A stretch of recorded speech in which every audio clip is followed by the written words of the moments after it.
Boa noite, pessoal. Boa noite para você que está chegando aqui. Mais um episódio do nosso podcast do Mais Que Autismo. Se você ainda não nos conhece, aproveita aí, curte o canal, se inscreve, dá um like, compartilha com outras pessoas e deixa seu comentário nesse vídeo, que é uma forma aí de ele ir para mais pessoas. Ajuda a gente aqui no engajamento.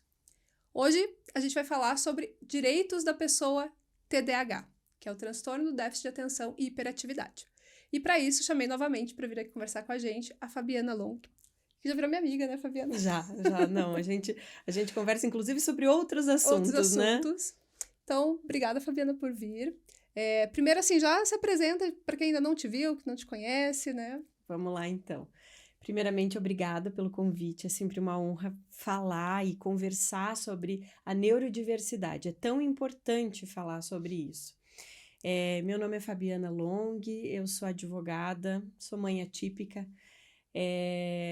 tenho os meus desafios enquanto maternidade atípica e, inclusive, negligências por parte de escolas e planos de saúde que me motivaram a aprender mais, a me especializar na neurodiversidade como um todo.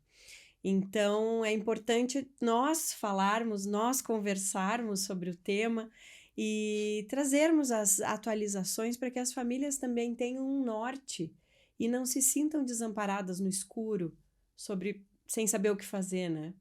Exatamente. Diferente do autismo, que a gente escuta falar muito, porque a gente já tem leis específicas para o autismo, né, Fabiana? Sim. No TDAH, a gente ainda não tem algo que equipare ele, por exemplo, a uma deficiência. Não. Então, se torna ali uma coisa que fica meio... Às vezes parece que negligenciada. Não sei se essa é a minha impressão, sabe? Não é impressão. É correto o teu olhar sobre a questão, porque nós temos o TDAH, o transtorno do déficit de atenção e hiperatividade, ele tem uma lei que existe desde o ano de 2021, que é a Lei 14.254, que versa sobre a questão da inclusão e das dificuldades existentes em eventuais estudantes para que tenham o material adaptado, para que tenham suporte por parte da escola.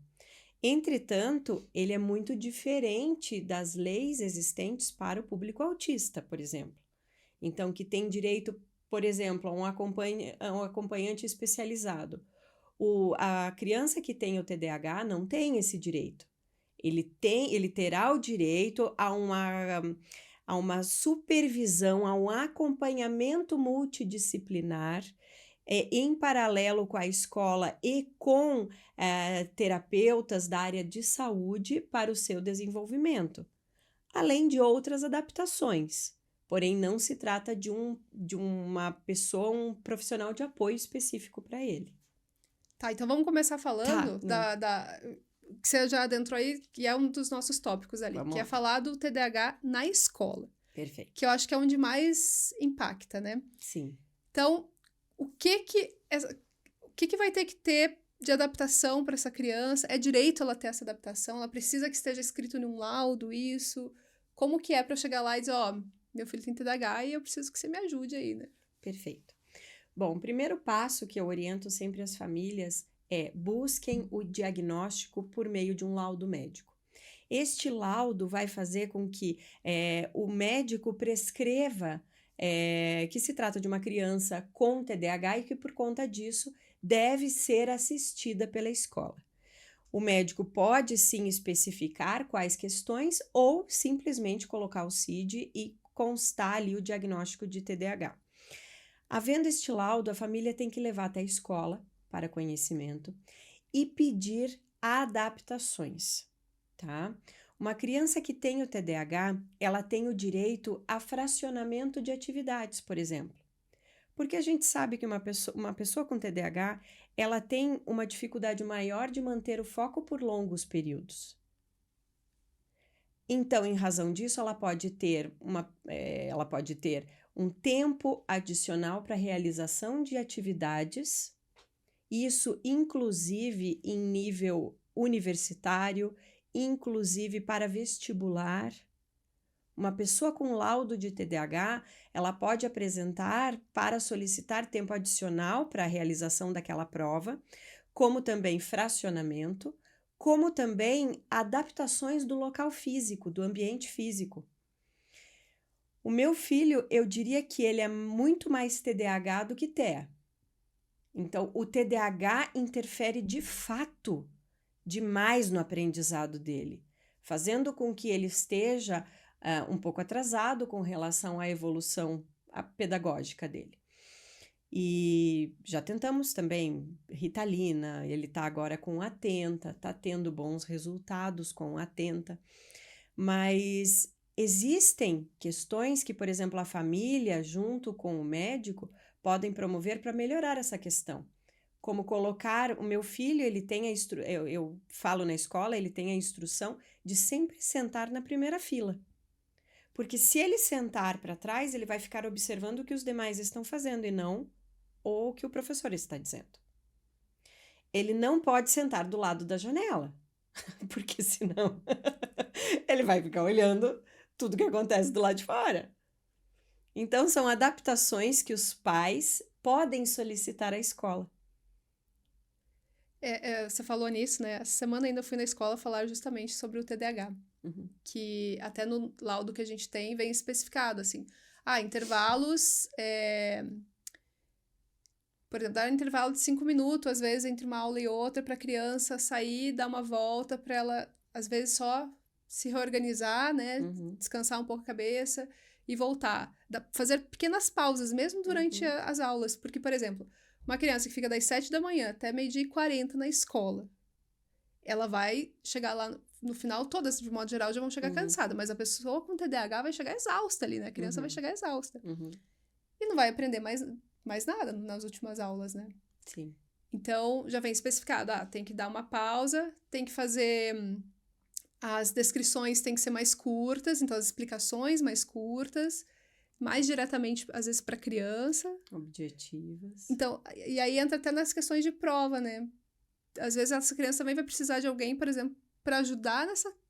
A prova também pode ser adaptada para ser mais fácil essa leitura, né? Não aqueles textos enormes e tudo mais, né? Conteúdo que eu quero dizer assim, também tem que ser adaptado quando necessário. Pode e deve. Pode e deve, porque aquela criança com TDAH, ela tem a mesma condição de absorção do conteúdo que outras crianças. Entretanto, o que vai fazer com que ela não consiga permanecer naquele conteúdo por muito tempo é o TDAH, que vai impedir ela. Então, o que é adequado? Não é diminuir nem facilitar a vida dessa criança. Longe disso, a escola do meu filho tem a instrução explícita de que não podem facilitar. Eu não quero facilitação. Eu quero que ele acompanhe o conteúdo igual às outras crianças. Entretanto, enquanto outras crianças conseguem ler um texto, o meu filho não consegue. Então, aquele mesmo texto, eu combino com a escola para que seja fracionado em até 3 pedaços com pausas. Exatamente. Quando você falou, né, agora eu lembrei. Eu também descobri o TDAH faz uns 2 anos, assim. E o TDAH sempre impactou muito mais a minha vida, igual o seu filho, assim, do que o autismo. Sim. Então, muito mais. E aí, eu lembro que quando eu recebo e-mails ou textos muito grandes, eu começo a ler aqui, mas o meu olho já vai lá pro final. Eu pulo o meio, assim, automaticamente. Eu não tenho, ou, sabe, tô vendo um filme... Nossa, tô com aquela ansiedade. Eu vou lá pro final pra ver o Jardel, meu marido, fica... Né? Você vai ver o final. Mas eu preciso. Então tem uma coisa, assim, de uma ansiedade muito grande. Uma inquietação, né? Sabe? Uma inquietação que... Só que daí você perde o conteúdo, né? Porque é isso, assim, é um texto muito grande. Já me cansou só de olhar. Então, realmente, se eu pego ele dividido, beleza, né? Eu tenho partes ali... Senão eu vou perder o contexto da coisa. Então, é a forma que nós estamos conseguindo para que o Heitor siga e acompanhando a turma, né? Na verdade, quem orienta isso, porque eu não entendo muito das questões pedagógicas, mas quem orienta é a terapeuta que acompanha ele, a psicopedagoga, que nós marcamos reuniões na escola pelo menos uma vez por semestre, para fazer o PEI, Plano de Ensino Individualizado. O TDAH também tem direito ao PEI. O TDAH, ele tem direito a um acompanhamento escolar, não necessariamente o PEI. Tá? Ele tem direito a um acompanhamento, inclusive é de muito bom tom ele ter um PEI, tá? Até porque não só o TDAH, como também outros transtornos de aprendizagem, como dislexia, por exemplo. Caso ele tenha um PEI, a escola vai saber, os pais também, quais são os próximos objetivos a ser atingido por aquela criança. Então, existe um norte a seguir, e não algo abstrato. Então, o PEI, na verdade, se você for analisar, é adequado para qualquer criança que tenha qualquer tipo de dificuldade. Uhum.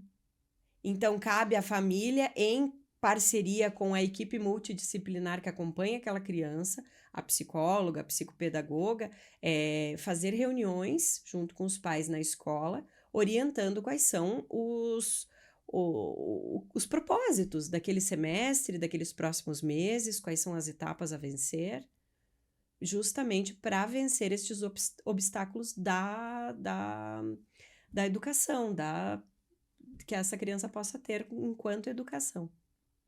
Ok. E aí, por exemplo, muitas crianças ainda não têm um diagnóstico fechado, né? Sim. Então, principalmente o TDAH, ele vai ser fechado um diagnóstico um pouquinho mais tarde do que o autismo. E aí, nesses casos, quando a criança só está fazendo um acompanhamento médico, ela ainda não tem um CID lá que determina exatamente o que ela, né, tem. A escola também tem que dar esse amparo? Como que funciona? Se estiver no laudo médico, sim. Tá? Por isso que eu recomendo às famílias. Estão observando que aquela criança está com algum tipo de dificuldade? Neuropediatra. Este é o caminho. Encontrem um neuropediatra, busquem este profissional, e existe uma lei, a Lei Berenice Piana, ela é dedicada para pessoas que têm um TEA, que é o autismo. Entretanto, ela garante que é direito de qualquer criança a intervenção precoce, mesmo sem um diagnóstico. Então, mesmo em caso de suspeita de TEA, em caso de qualquer tipo de suspeita, o médico ele pode colocar no laudo que aquela criança está com uma dificuldade e que está em investigação para um TEA, supostamente, e então será garantido por parte do plano de saúde, por parte da escola, todos os direitos inerentes para essa criança. Tá? Isso está na Lei Berenice Piana. Ô, Fabiana, a gente estava falando ali antes que, por exemplo, minha filha tinha um colega na sala de aula que tem TDAH e o menino era do hiperativo super hiperativo, assim. Então, era muito difícil para ele ficar todas as aulas como, né, sentadinho ali prestando atenção. E aí, a solução que a maioria das vezes era tomada para conseguir dar conta, entre aspas, ali, da sala, era pedindo para que o menino se retirasse da sala. Então, e eu tô falando isso, mas isso não acontece só com TDAH, tá? Acontece muito com TOD também, a gente vê. Sim. Que as escolas não têm preparo também para TOD. E aí, simplesmente, a solução é tira a criança de dentro da sala de aula. O que um pai e uma mãe têm que fazer quando essa situação acontece? Bom, a escola precisa se adaptar para a inclusão de todos os alunos, com todas as suas diferenças. Eu gosto de sempre ressaltar que a escola tem obrigações, sim, ela recebe uma licença por parte da prefeitura para abrir portas para funcionamento e ela não pode selecionar quais os públicos ela quer atender. Cabe à escola promover a inclusão de todos e esta atitude de convidar a criança para esperar do lado de fora, ou então que os pais venham buscar a criança porque a escola não está dando conta, isso é criminal. Porque é direito de todos previsto na Constituição Federal o direito à educação. Quem tem que adaptar as questões e adequar toda a questão ambiental da escola para a inclusão é a própria escola. por meio de profissionais, por meio de qualificação de profissionais. O que não pode simplesmente é querer se livrar do problema e dizer, olha, não temos condições, leve para casa. Isso, inclusive, é um ato discriminatório, passível, inclusive, de responsabilidade civil e criminal. Eu já conversei com algumas mães, assim, que chega um ponto que bate um desespero, né? Porque toda hora estão dizendo, mas tem que levar seu filho para casa. Isso é bem comum acontecer mesmo, de venha buscar porque a gente não deu conta. Não deu conta, ou ele não para quieto, ou várias desculpas, né? E aí, pros pais, geralmente ele vem aquela situação, meu filho tá incomodando, então eu vou levar para casa, né? E aí não para pensar, não, mas tem que se achar uma solução em que a criança seja incluída, né? Sim, sim. Inclusive, essa lei que eu mencionei antes, essa 14254 de 2021, ela promove, ela especifica, inclusive, a promoção de políticas públicas para que ocorra esta melhor qualificação do ambiente escolar, qualificação dos profissionais para que promovam a inclusão destas crianças. Então, é uma questão de saúde pública, é uma questão educacional, é uma questão que precisa ser adotada por todas as escolas. E não é uma opção da escola justamente fazer isso, ligar para os pais e buscar porque não tem condições. A gente sabe que, na prática, as escolas, elas carecem de profissionais, elas carecem de recursos, sabemos disso tudo. Entretanto, a criança é a pessoa vulnerável da relação, né? Ela precisa ser protegida. E o direito à educação é um direito constitucional que deve ser defendido por todos.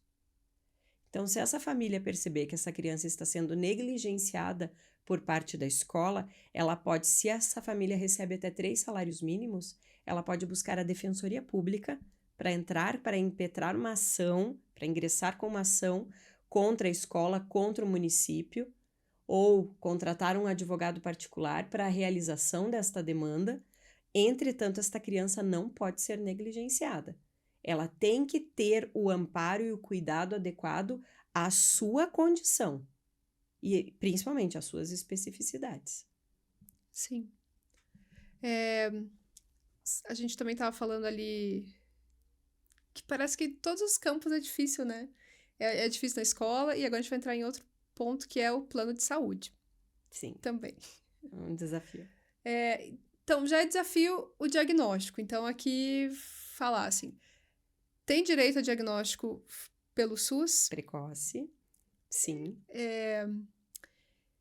E esse diagnóstico, a criança TDAH tem direito também a fazer todas as terapias, todas as intervenções, assim como tem a criança que tem até... Eu tô falando criança, mas a gente tá falando também de adulto, né? jovens. Que acaba... Que agora a gente tá tendo mais diagnóstico de adultos também, né? Sim.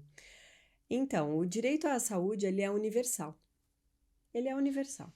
Então, a partir do momento que aquela pessoa tem um diagnóstico, ela tem direito, sim, a um acompanhamento, inclusive terapêutico. E isto tanto no âmbito do SUS, quanto dos planos de saúde, da saúde suplementar. Neste caso, a pessoa com o diagnóstico, ela deve solicitar à Secretaria de Saúde ou à Unidade Básica de Saúde o requerimento para realização, inclusive, de terapias. E em caso de negativa ou de espera prolongada, porque a gente escuta aí gente que fica um ano numa fila para ter acesso a um psicólogo, enfim. Neurologista, né? Sim. É super difícil. Super difícil, pois é. E daí é possível a judicialização, você buscar a garantia dos teus direitos por meio do judiciário. Porque direito à saúde é universal e é para todos. No plano de saúde tem um esquema, não tem? Que eles têm, porque às vezes plano também, você liga lá e demora um tempão para conseguir uma consulta. Mas no plano também não tem um prazo que eles têm que conseguir um profissional para você?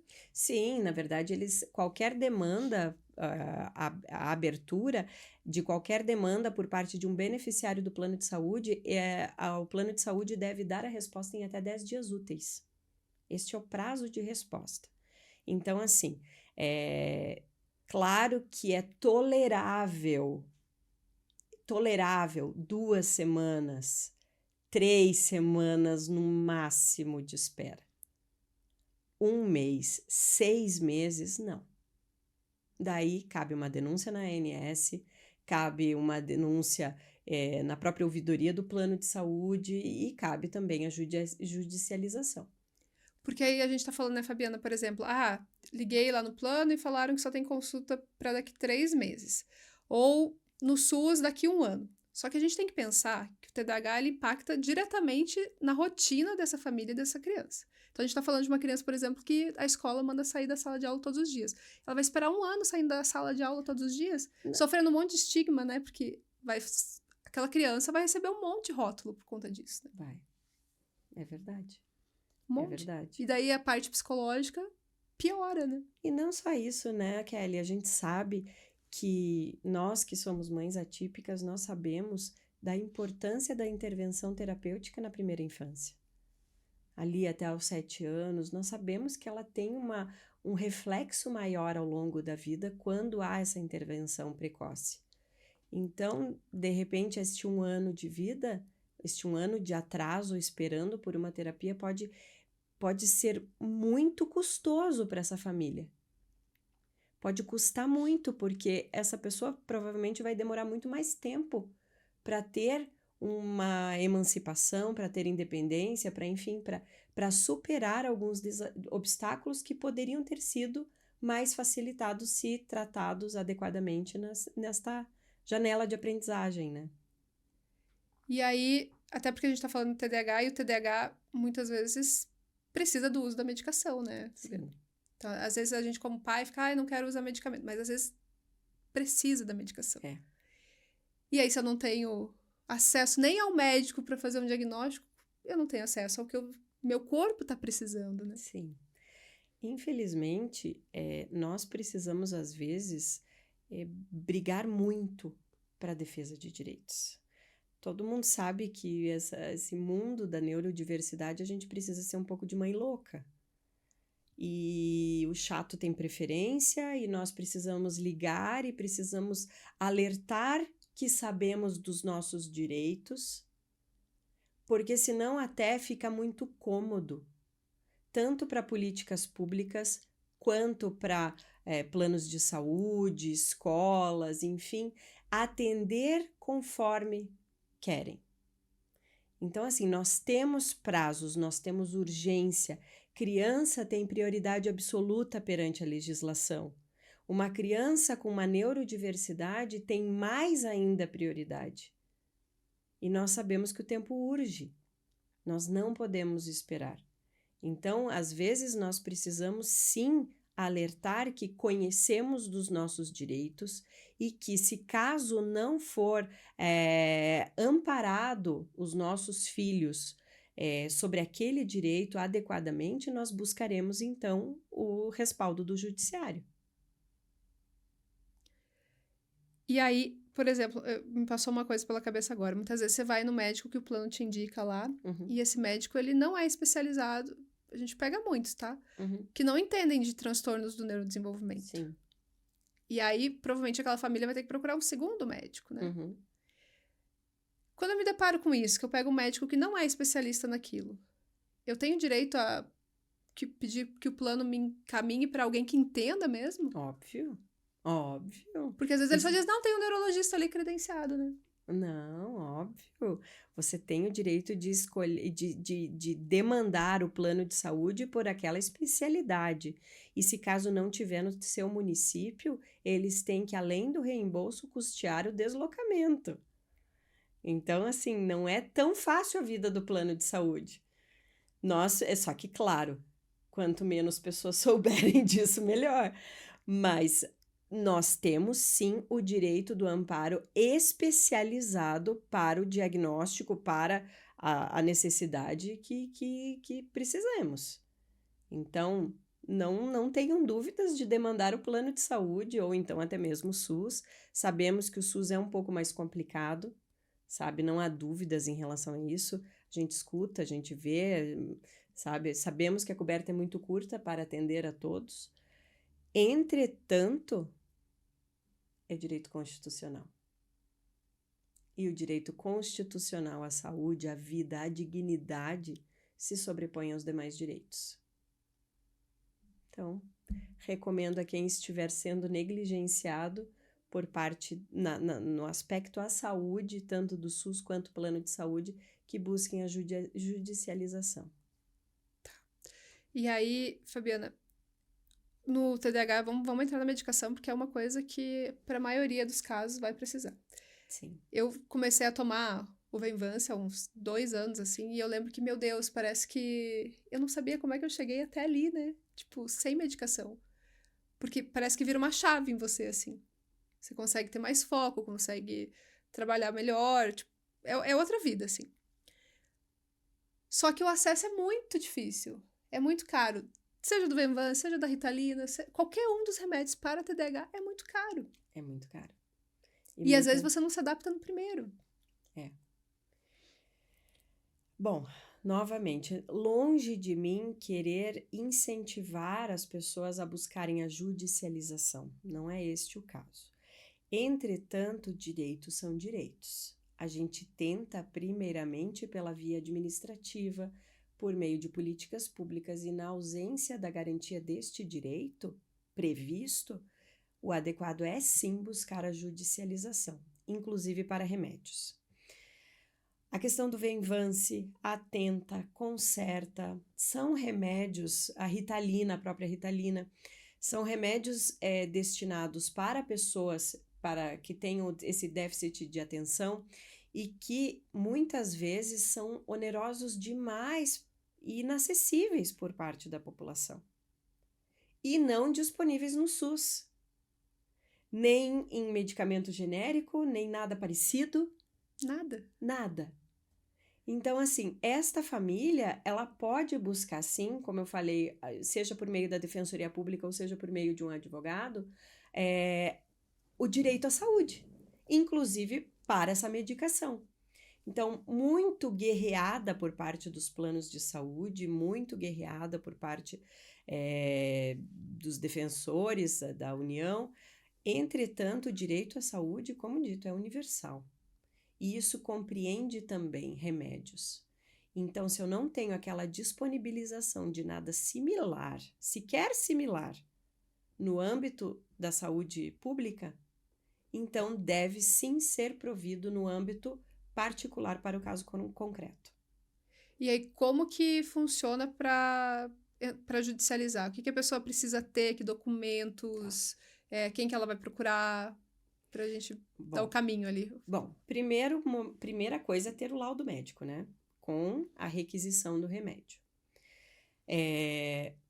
Com este laudo médico, com esta receita médica em mãos, buscar uma unidade básica de saúde, apresentar e solicitar o medicamento. Sabemos que a rede pública não oferece. Uhum. E o primeiro desafio desta família é receber uma negativa por escrito da ausência daquele remédio, do fornecimento daquele remédio. Porque quando nós entramos judicialmente, a primeira coisa que o juiz vai perguntar para as partes é: vocês tentaram resolver isso administrativamente? Tentaram solicitar a unidade de saúde? Então, nós precisamos comprovar esta tentativa e esta negativa. E muitas vezes a gente vê que os departamentos enrolam para dar uma negativa porque sabem desta judicialização. Então, insistam novamente, o chato tem preferência, a mãe louca tem preferência. Sim. Então, é direito, sim, ter esta negativa por escrito. Com esta negativa, nós, então, reunimos as informações dessa família e também apresentamos ao juiz a renda desta família. Vai ser uma questão que o juiz vai perguntar, inclusive ele vai dimensionar o percentual da renda daquela pessoa a qual se destina o remédio. Então, uma pessoa que receba R$4.000 e que precise gastar R$400 com o Venvance, 400 e alguma coisa. Exatamente. Não, em rasa soma, assim. Mas ela está destinando 10% do seu orçamento mensal por um remédio que tem 28 cápsulas, que não dá nem para um mês inteiro. Uhum. Então, isso compromete demais a renda dessa pessoa, fazendo com que ela precise optar por não se tratar, porque é custoso demais. Então, com base nisso, o judiciário vai analisar dois critérios. O primeiro é a indicação médica para aquele medicamento específico e, segundo, a condição financeira desta família. Vai impactar, de fato, a compra desse remédio para esta família? Ok, vai. Perfeito. Havendo essas duas questões, isso foi uma decisão recente do STJ, que precisa ter estas duas questões. A indicação médica negativa por parte do Estado do medicamento e, segundo, que seja custoso demais para essa família em se tratando de pagar para este remédio. Porque a gente está falando de famílias atípicas. Atípicas. Então, que ela já tem um gasto muito grande com vários profissionais, com deslocamento para várias terapias.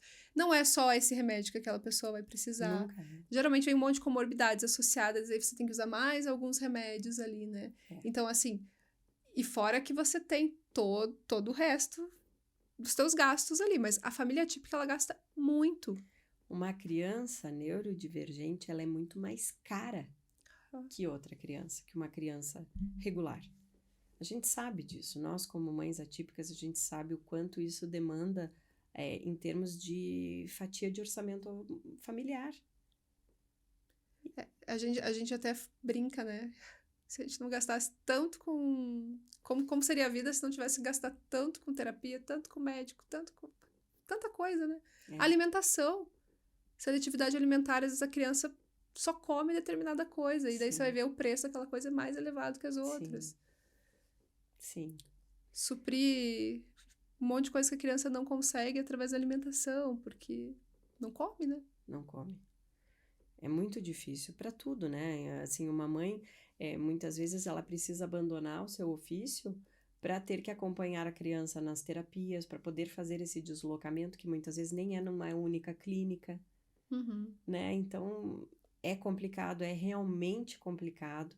Então, por isso que há um olhar protetivo por parte do judiciário para com crianças, naturalmente, porque elas têm a prioridade legal, mas crianças neurodivergentes, elas têm uma tutela ainda mais específica. Elas têm o dever de amparo por parte do judiciário. Então, e elas têm urgência, prioridade na tramitação, elas são hipossuficientes à luz do direito e precisam de amparo. Então, por isso, busquem seus direitos. Sim. Então, aí, reuniu os documentos, entrou via judicial. Isso não garante também que via judicial que você vá conseguir, né? Não. Às vezes eu vejo que depende muito de quem analisa seu processo, né? Sim. Imaginem o seguinte, nós temos vários juízes e cada um tem a oportunidade de julgar de acordo com a sua experiência pessoal, de acordo com aquilo que julga adequado para aquele caso em concreto. Havendo uma sentença que não seja procedente, nós podemos recorrer em instância superior. Em instância superior é possível confirmar a sentença ou então revogar a sentença, tá? Então, é uma possibilidade. Ainda não havendo esta sentença em grau de Tribunal de Justiça, é possível recorrer ainda, sabe? Então, nós temos sempre precedentes, nós advogados colocamos nas ações os julgados a fim de nortear aquele juiz, para dizer, olha, juiz, aqui no Paraná estão julgando assim. Entretanto, nós sabemos que há uma drástica diferença entre estados, por exemplo. Aqui no Paraná, Paraná e Santa Catarina é muito mais difícil de conseguir liminares e provimentos para a questão do venvance do que São Paulo, do que o estado de São Paulo, por exemplo, onde já é mais pacificado, onde já se consegue mais fácil. Inclusive outras questões medicamentosas, como a somotropina, por exemplo, que é o hormônio de crescimento, sabe? Nós temos diversas demandas que aqui no Paraná e em Santa Catarina é necessária essa judicialização, enquanto que no estado de São Paulo não há necessidade. Veja só. E a que gente tá eles conseguem. falando de um mesmo país, né? Do mesmo país. E que existe esta autonomia por parte de cada tribunal para formar as suas convicções, enfim. E em caso, claro, de divergência, é possível sempre recorrer.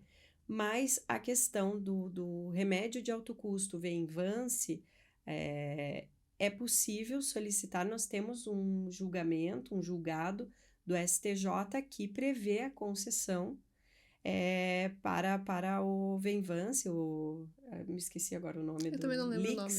Fentamina, alguma coisa assim, por parte do SUS. Sim. E aí também cabe. Plano de saúde nesse caso. A pessoa vai pedir sempre para o SUS ou também pode pedir para o plano de saúde a medicação? Pode pedir para o plano de saúde, sim. O advogado, na hora de realizar, de montar o processo, ele vai avaliar quais as maiores chances. Uhum. Se é contra o SUS ou é contra o plano de saúde. Nós sabemos que as operadoras de plano de saúde, elas têm uma forte influência na população, no judiciário, sabe? E nós estamos vivenciando uma onda aí de pessoas que temem pelos planos de saúde, o que eu particularmente discordo. Temem que desse jeito os planos de saúde vão quebrar, né? Então, discordo deste posicionamento, entretanto também respeito quem afirme tal questão. Eu, particularmente, tenho tido mais êxito contra o SUS. Sim. Do que contra planos de saúde. Tenho tido mais êxitos justamente pela universalização do direito à saúde. Contra plano de saúde é possível conseguir sim. Entretanto, talvez os advogados são mais aguerridos na causa, eu não sei explicar o porquê, mas nós temos mais chances atualmente de conseguir contra o SUS do que contra o plano de saúde. Cada vez a gente vê o plano cortando mais coisas, a gente tendo que brigar por coisas que a gente já nem precisaria, né? Sim. Desde terapias, de acesso a coisas básicas ali. A coisas básicas. Fabiana, e aí vamos falar também da questão do TDAH na vida adulta, porque hoje muita gente tem recebido o diagnóstico, assim como eu recebi só na vida adulta. E aí, mercado de trabalho, tem alguma, nessa lei que você falou, trata só da parte do TDAH na infância ou ele também já prevê, assim, o TDAH no mercado de trabalho ou é só para a parte da escola essa lei? Não. Nós somos muito carentes de amparo legal para a questão do TDAH. Nós não temos algo que respalde. Entretanto, até atendi uma pessoa hoje que me buscou questionando, ele é seletista, trabalha com carteira assinada, tem TDAH, e que se teria alguma lei ou algo que amparasse ele nesta questão. E não tem. Não tem. Então, eu recomendei a esta pessoa específica a utilizar da boa-fé, apresentar o laudo do TDAH para os recursos humanos da empresa que ele trabalha e informar que o aproveitamento dele, o rendimento deste profissional pode ser superior se observadas questões e peculiaridades relativas ao TDAH. Então, às vezes, uma pessoa com TDAH, ela pode oferecer mais para o seu empregador, ela pode ser mais produtiva em ambientes que demandem um deslocamento, que demandem atendimento ao público, por exemplo, do que fechado numa sala fazendo contabilidade. Uhum. Então, são questões. Existe um perfil de cada profissional que deve ser observado. Entretanto, não há uma lei que regule tal questão para o TDAH. Existe para o TEA, sim, uma adaptação do ambiente de trabalho, tá? Mas, na verdade, somente para quem tem concurso público, né? É efetivado, porque na prática, se a pessoa é seletista, ela não vai ser dispensada com base no TDAH ou no autismo, vai ser dispensada por corte de orçamento. Essa é a justificativa. E não há nada para fazer nesse caso daí. É muito comum.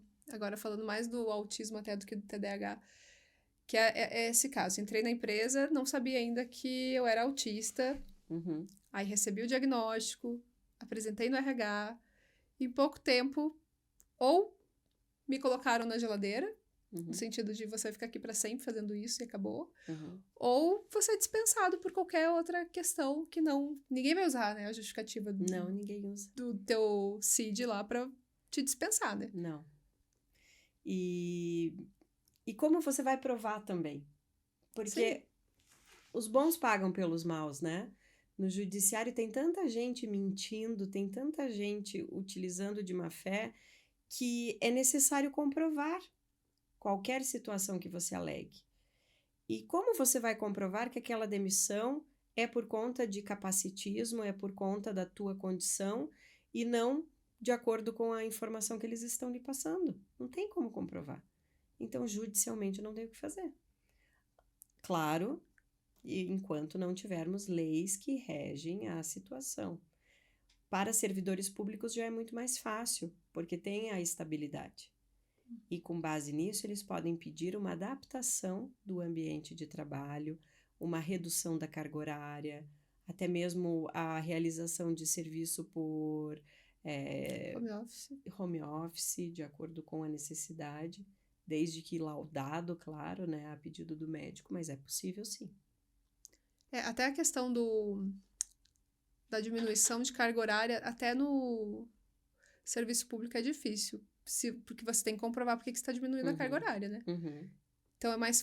que eu vejo, assim, é mais fácil você conseguir... Quando você tem um filho, por exemplo, que você demanda levar para várias terapias e tudo mais, do que a pessoa mesmo com deficiência uhum. conseguir aquela redução, sei lá, para ela ir na terapia ou coisa do gênero. É difícil mesmo, mas é possível. Uhum. É possível, inclusive em caso de negativo, é possível a judicialização para análise do caso concreto, para verificar se aquela pessoa, conforme o que prescreve o médico assistente, deva ter um remanejamento do ambiente de trabalho, deva ter uma adaptação, uma redução, sem redução dos seus proventos, também é importante, né, destacar, porque não basta reduzir a hora, não pode ter redução no salário, gente. Então é realmente bem complexo, mas no âmbito da CLT nós não temos nada. Não temos como buscar esse direito, por enquanto. E aí, também falando de... Peraí, ó, cabeça fugiu ali, que você falou duas coisas, eu fiquei... Vou olhar aqui só um pouquinho. Lembrei. A questão do... Você falou ali que para vestibular tem direito a estender o horário para fazer a prova. Sim, Isso também vale para concurso público? Ou vai sim. depender do edital de cada concurso? Sim, na verdade é possível solicitar à comissão organizadora, por meio de laudo médico, né, obviamente, uma extensão do prazo, um adicional de prazo, uma sala com luz especial, enfim, adequado às tuas necessidades. Então é possível sim, tá? Para concurso, para vestibular, para faculdade, provas de faculdade. Mas aí não precisa ser um laudo específico para aquele concurso, ou tem que ser, será?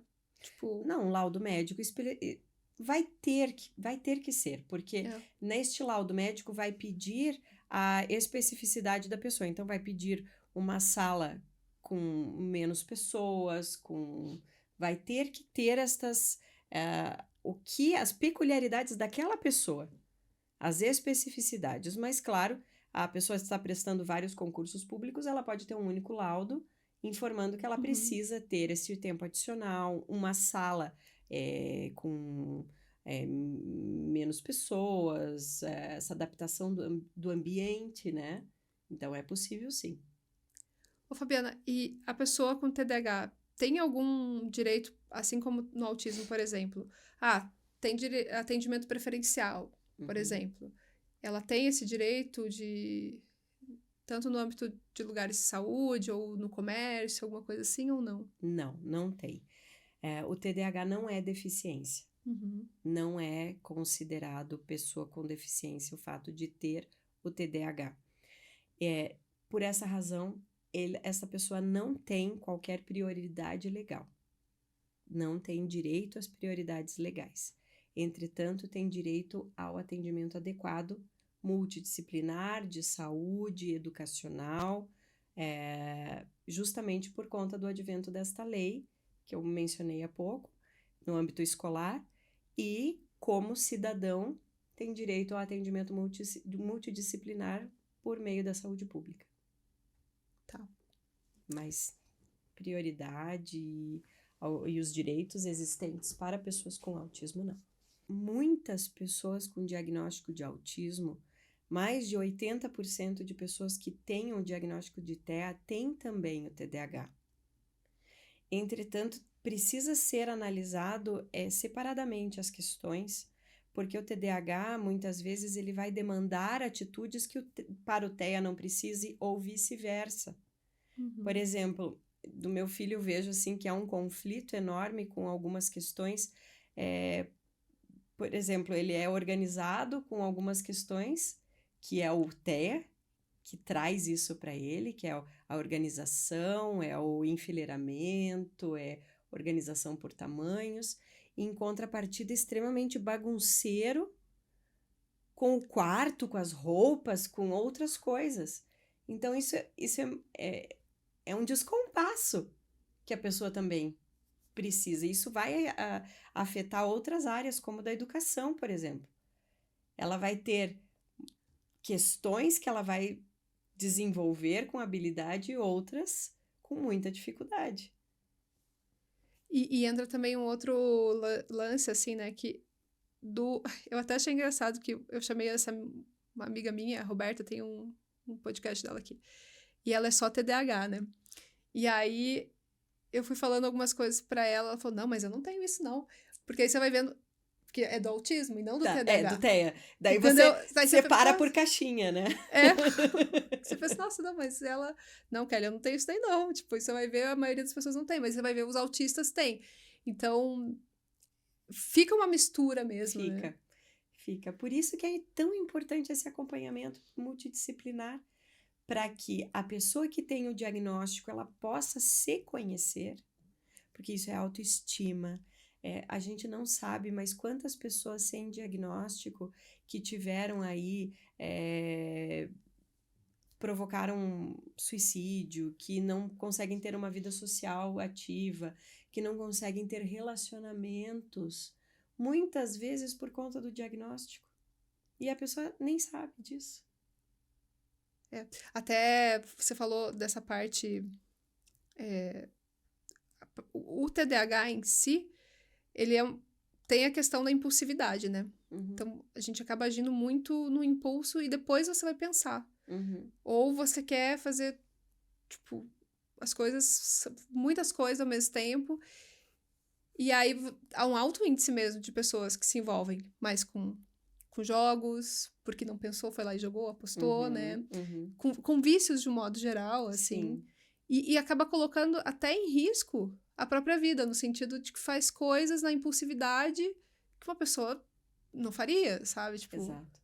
É a impulsividade combinada com a compulsividade. Parte compulsiva também. Né? Então, eu tenho um cliente que ele contratou o nosso escritório para fazer a ação pro Venvance. E para mim foi muito emblemático atender ele, porque ele me disse que ele estava fazendo uso do Venvance, era muito caro para a renda dele, correspondia a quase 10% da renda dele. E ele me disse que ele já estava com diagnóstico tardio também, 35 anos. Ele disse que ele sempre achou que ele era lerdo, que ele era mais burro que as outras pessoas e que era por conta disso que ele não conseguia estudar, que ele não conseguia se fixar num trabalho. Esta pessoa específica tinha um relacionamento estável, mas tinha uma alta rotatividade de empregos, já começou 3, 4 faculdades e nunca terminou. E dele disse, depois do Venvance, eu percebi que era uma questão fisiológica. Uhum. Eu passei a ser melhor profissional, me senti mais estável, voltei a estudar. Então, a minha vida teve uma melhora muito significativa por conta do uso da medicação. Sim. E a pessoa coloca, como eu falei, né?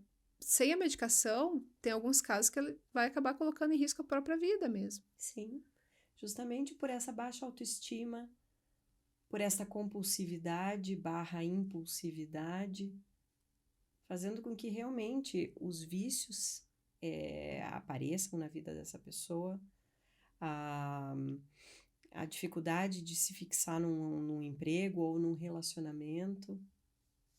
Isso tudo pode ser, sim, reflexos do TDAH.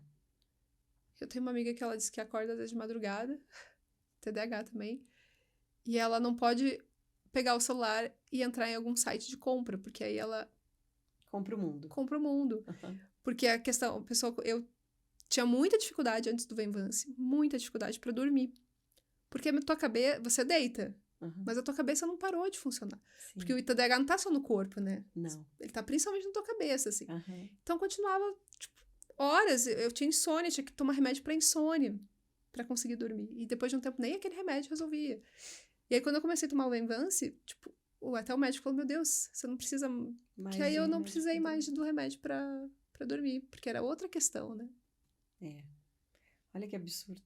E é uma questão fisiológica. Então, assim, é um medicamento caro, é um medicamento que estão quebrando a patente dele para logo ter uma comercialização mais dinâmica por parte até da farmácia popular, até dos custos das indústrias farmacêuticas. Então, espero que isso logo aconteça. Sim. Espero de coração. Mas enquanto isso não acontece, é direito das pessoas terem o acesso à medicação por meio do judiciário. Em caso, claro, de negativa do SUS, que vai acontecer para o Venvance ou para qualquer outro de TDAH. E quanto isso, a gente tem que ser o chato, como você diz, né? Uhum. Eu acho que é bem isso, assim. Se a gente não ficar brigando... E cansa ficar brigando, né? Cansa. Mas... É extremamente dispendioso. Entretanto, é muito fácil, né? É muito fácil lidar com uma população conformada, com pessoas conformadas, com respostas prontas. E claro que daí não vai ter qualquer dinâmica para melhoria daquele serviço público. E saúde é isso, gente. Exatamente. Obrigada, Fabiana. Sempre uma honra estar aqui, obrigada pela oportunidade. Sempre importante falar sobre a neurodiversidade e conte sempre comigo. Vou deixar aqui embaixo, tá, pessoal? As redes sociais da Fabiana. Qualquer dúvida, pode entrar direto lá no Instagram, né, Fábio? No Instagram, no WhatsApp, nós atendemos também, no site. Então, o que precisar aí... No Facebook. Todas as redes sociais que estão Todas aqui as embaixo. Porque é bem isso, a gente tem que lutar e quando a gente fala assim, né, que a vida para as crianças parece que tá um pouco mais encaminhada, assim, de conseguir as coisas, é porque tem muita mãe chata mesmo que trilhou esse caminho já abrindo ali, né, e tem que continuar. E aí a gente como adulto também, que recebe diagnóstico tardio, que vem muitas pessoas... aqui no perfil, né, já adultas, a gente também vai ter que ser o chato e a gente também vai ter que correr atrás. Quando no meu escritório alguma mãe atípica me relata que já buscou a escola, já buscou o posto, já fez isso, fez aquilo, fez reclamação, eu só consigo pensar na sorte que essa criança tem em ter uma mãe chata. Porque quantas crianças são negligenciadas justamente pela ausência da família buscar diagnóstico, buscar caminhos para esta criança, né? Exatamente. Então é isso, pessoal. Obrigada para quem ficou aqui com a gente. Curte aí o vídeo, compartilha ele com outras pessoas, se inscreve no canal. E aí, semana que vem, a gente tá aqui de volta. Toda quinta-feira, às 8 da noite. Obrigadão, pessoal.